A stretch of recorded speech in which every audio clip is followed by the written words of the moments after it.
Okay, hello, good morning. Thank you so much for having me. It is an absolute pleasure to be here. As Maxine indicated, and as you can tell from the accent, I am not from around these parts.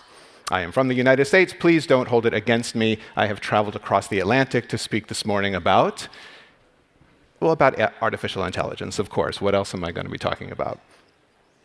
I want to try to do this in a little bit of a different way. I hope this can be useful. I'd like to start not from AI as the bright, shiny object, but rather from the challenges we are facing in healthcare, working backwards to AI as a problem-solving tool, and doing so with plenty of real-world examples.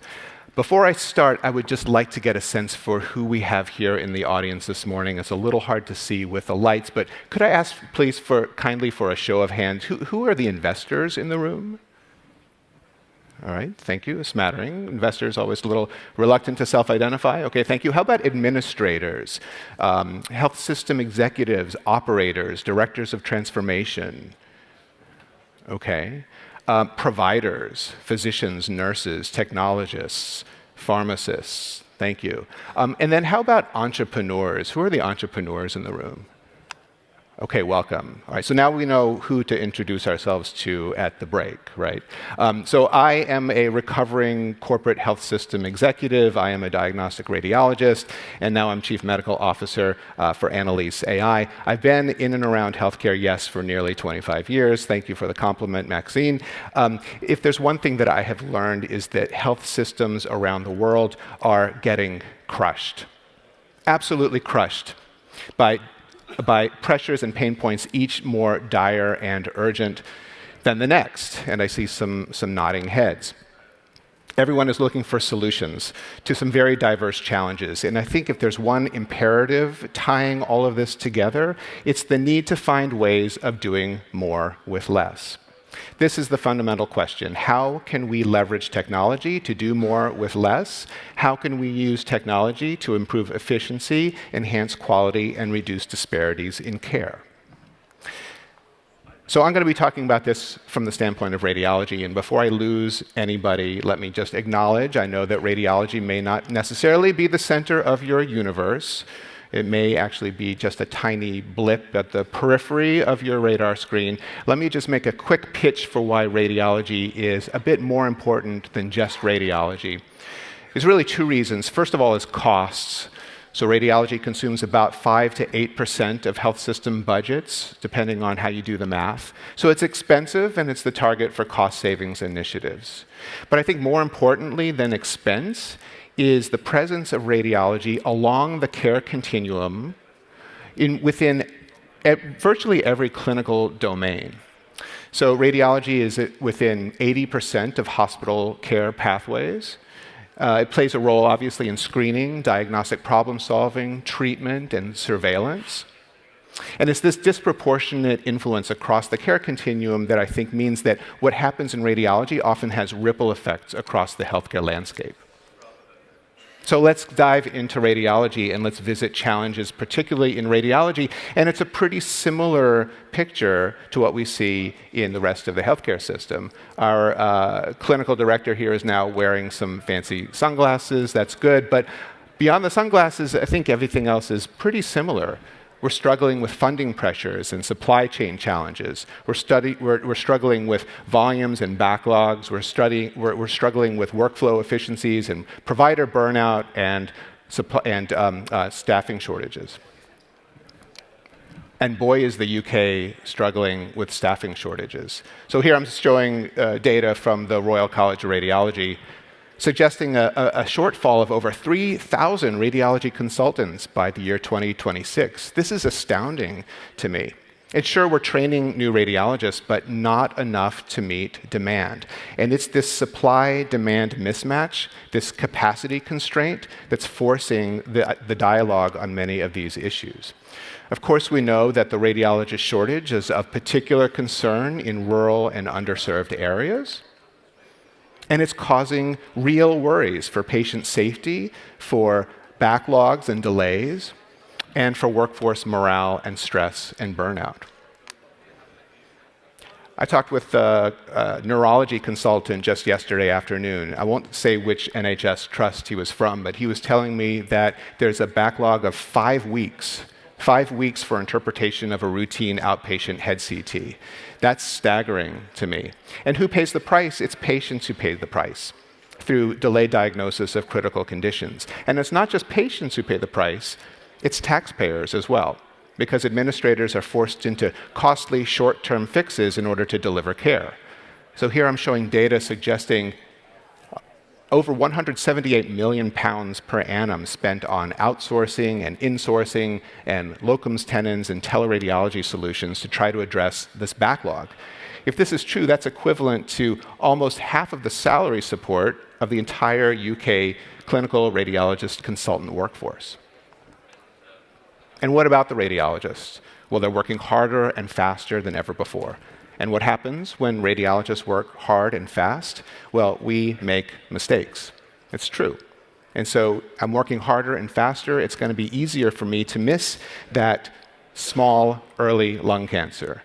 It's going to be easier for me to miss that subtle abnormality on the head CT that turns out to be an early stroke.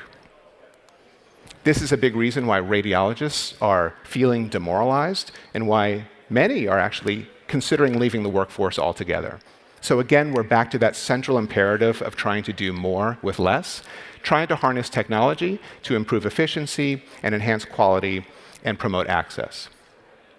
So now through that lens, now let's turn to AI. Now this is a sophisticated audience. I think everyone here knows that the analog images of the past have long since given way to the digital images of the present. And these digital images are, of course, just data, which make them perfect for machine learning techniques. And I think everyone here knows that radiology AI has evolved tremendously quickly over the past few years. We're long past these wave one solutions, which were elegant technology solutions, but really in search of a problem, not really addressing a clinical need. We're also now leaving behind the single point solutions of wave two. These were these commercial algorithms that you could buy off the shelf that would let you look for a pulmonary embolism or detect a pulmonary nodule. And now we're in the ascendancy of these wave three solutions, broad multi-finding algorithms that stretch across entire modalities. These wave three solutions are built on comprehensive foundational machine learning models, upon which are layered applications ranging from diagnostic support to workflow orchestration, focused use cases, and very soon, report automation. So the take-home here, AI in radiology is now not only poised to address, but is actively addressing our challenges in healthcare. And so let's explore in detail how AI is increasing efficiency, enhancing quality, and expanding access. Starting with efficiency, because this is of topmost concern to healthcare administrators who obviously have to justify a return on investment before adopting any new technology.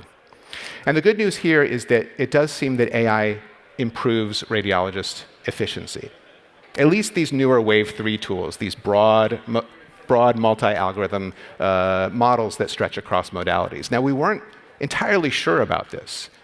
Let me just say that. We weren't entirely sure about this. There's been a lot of debate about this recently. Now the data are starting to come in. And the debate was about the information provided to the radiologist. These newer Wave 3 solutions are so broad and process so much information. And just to give a sense, this is all of the information processed by Annalise's chest X-ray tool, and this is information processed by Annalise's CT brain tool.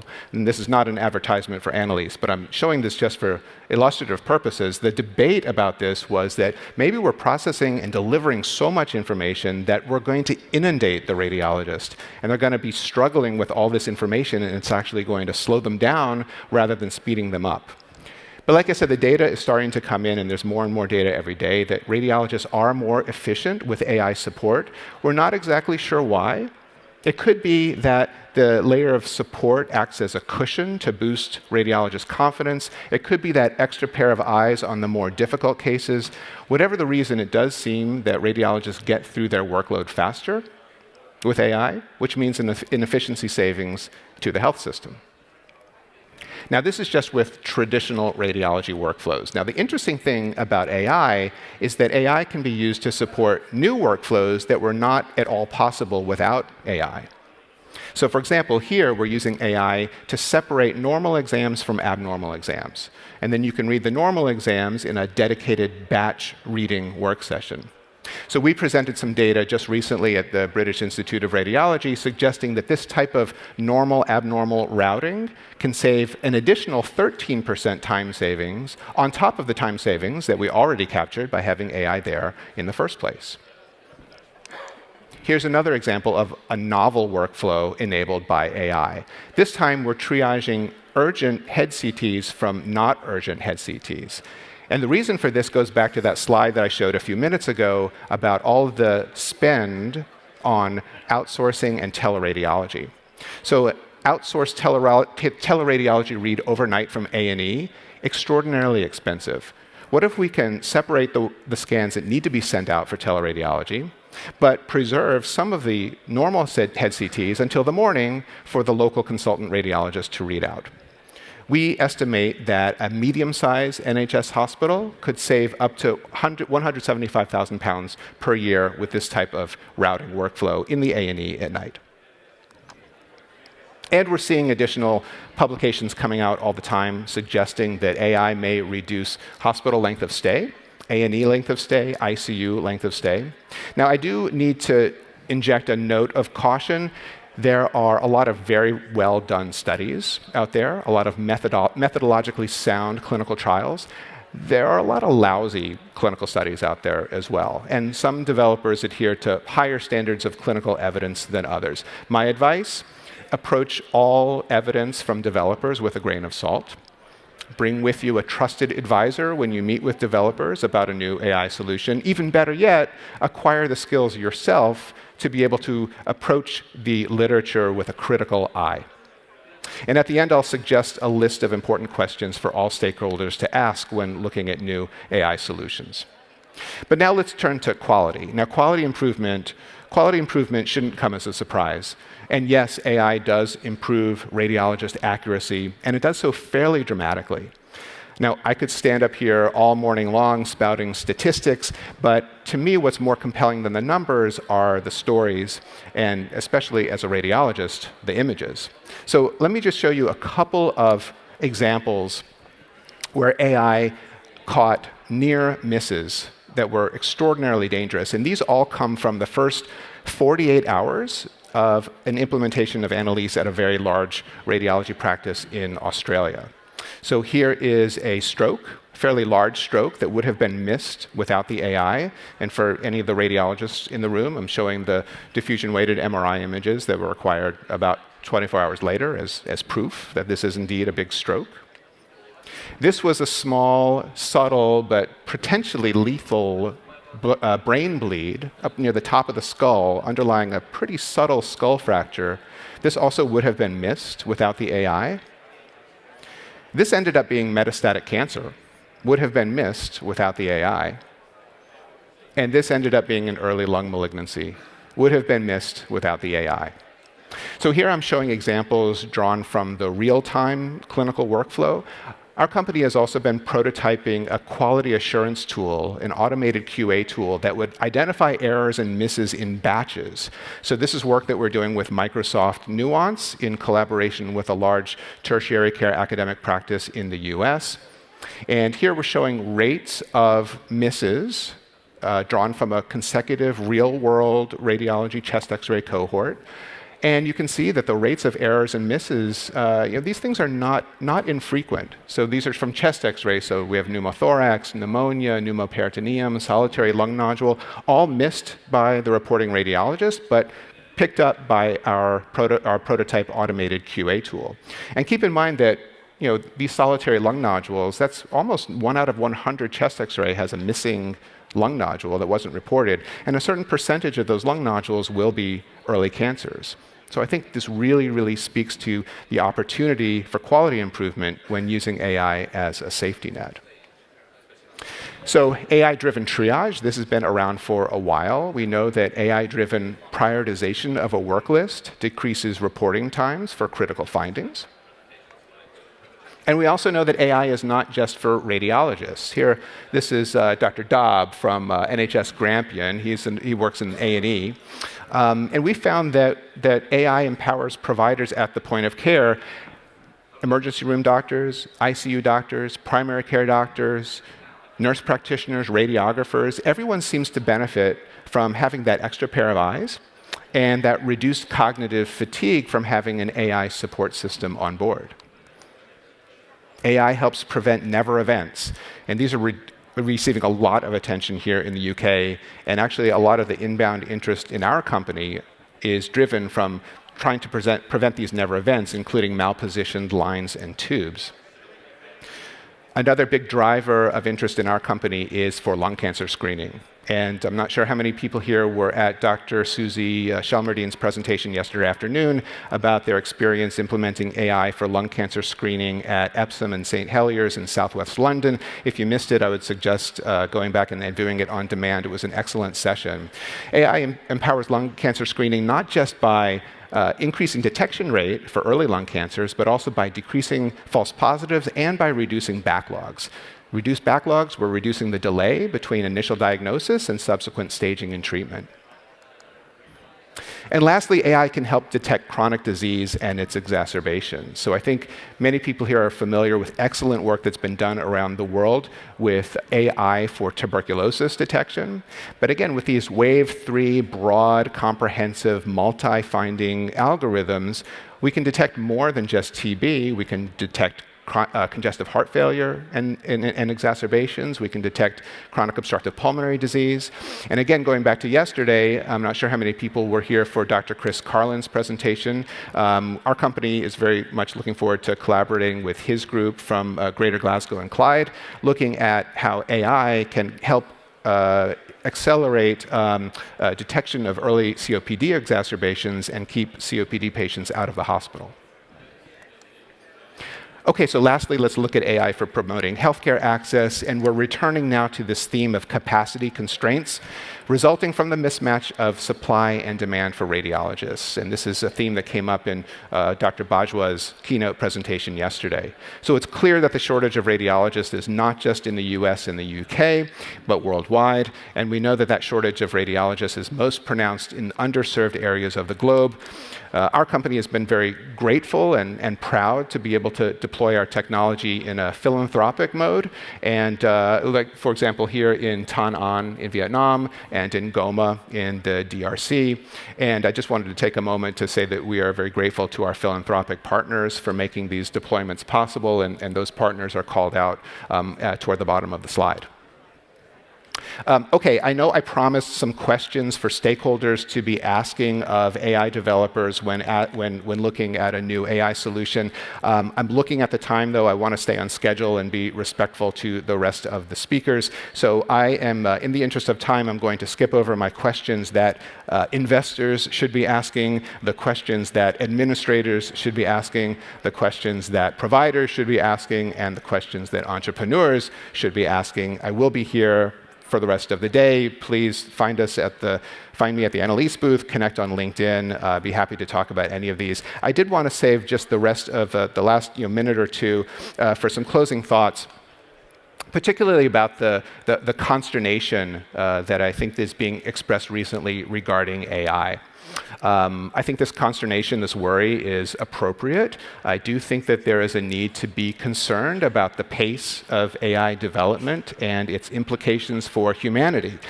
I do also think, however, there's a difference between large generalized AI, like the large language models like ChatGPT, and the more focused AI solutions that we've been talking about during this conference. So these focused AI solutions, yes, there is a concern about over-reliance on technology, but let me suggest this, that perhaps there is a danger now in under-reliance on this technology as well. And this was brought up in yesterday's keynote. What I'm talking about here is the fact that we now live in a technologically accelerated world, yes? Information flows at lightning speed. Communication barriers have been completely wiped away. The demands on human capacity have been amplified almost to the breaking point. I completed my radiology training 15 years ago, and I look at the volume and the turnaround expectation on today's trainees coming out into practice. I find it overwhelming, and frankly, I find it frightening. It's unbelievable what we are expected to do in the course of the day. And I wonder if we have actually reached the point where, thanks to technology, our workflow intensification, our workload expectations have increased to the point where it's mandatory for us to adopt certain technology just to keep us safe. Viewed through that lens, the adoption of technology like this is not just a nice to have, it's actually fast becoming a moral imperative. So anyway, I hope that I have given some food for thought. Really enjoyed being here. Thank you so much for having me, and looking forward to the rest of the day. Thank you. Perfect. So we do have time for 5 minutes of questions. So can we get the house lights up? And there are, as before, mics that are circulating around. Gentleman at the back, well, sort of 2/3 of the way back. Just there, yeah, wearing a cap.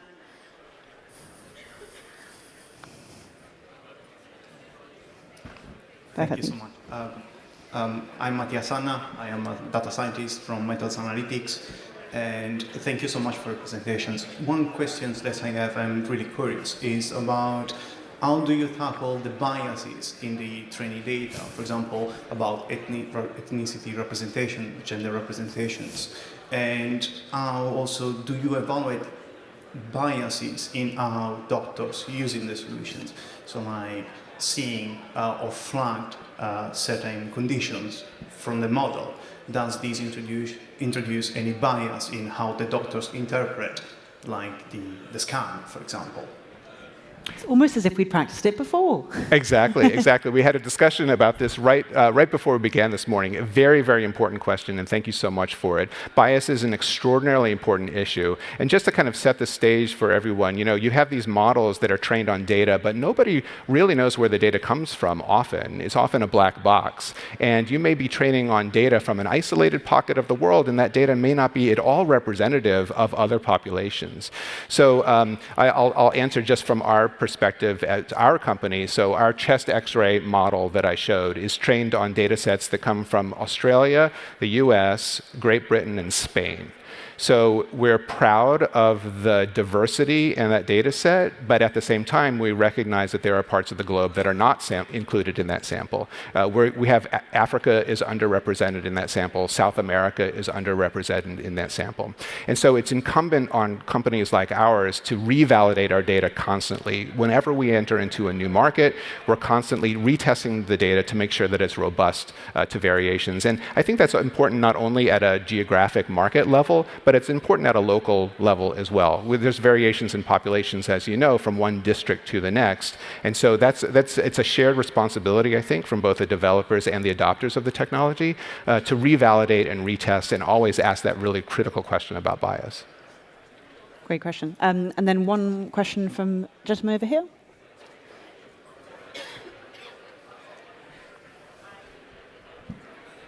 Hi, I'm Rory Pringle. I'm the head of AI policy and regulation in the NHS. Thanks for the presentation. It was a very, very clear articulation of why this stuff is needed and what it can do. Dom touched on it in his presentation, but something we're very interested in, the government's very interested in, is how do we overcome the barriers to start getting technology like this deployed in the NHS? And in his slides, he set up sort of like, the 6 columns. I just wanted to ask if you had any reflections to share about your experience in trying to get technology like this adopted in the NHS. Yeah, absolutely. Thanks, Rory. Thanks for the question. And I'll say that I will defer to our local team, many of whom are here at the booth, who can kind of speak directly to their experience, actually on a micro level, trying to get technology adopted. I'll say from a more global level, the need for a procurement framework, I think, has never been more apparent. And we hear all the time that we're kind of now past the stage where we need to sell folks on AI in general. What we hear now when we go to an NHS trust is we get it, we love it, we want it, we need it, but how? And so I think that some of the initiatives that Dom spoke to are going to be quite instrumental in advancing not only the framework for procurement, but kind of the shared domain knowledge in how to actually accomplish organizational change. The other thing I hear is that you go to one trust, you've gone to one trust, and we constantly are kind of relearning how to go through procurement and how to go through adoption. I think the more that we can promote a network of communication so that champions at individual trusts are talking to each other and know how to navigate the system, I think that that'll advance adoption as well. But thank you for your work in helping, and thank you to everyone here today, the early adopters and the enthusiasts for helping promote this really important technology. Perfect. So that's all we have time for questions for Rick. He's incredibly jet lagged, so who knows how articulate he would be if he wasn't so jet lagged. But can we get a big round of applause for Rick, please? Thanks, Marcy.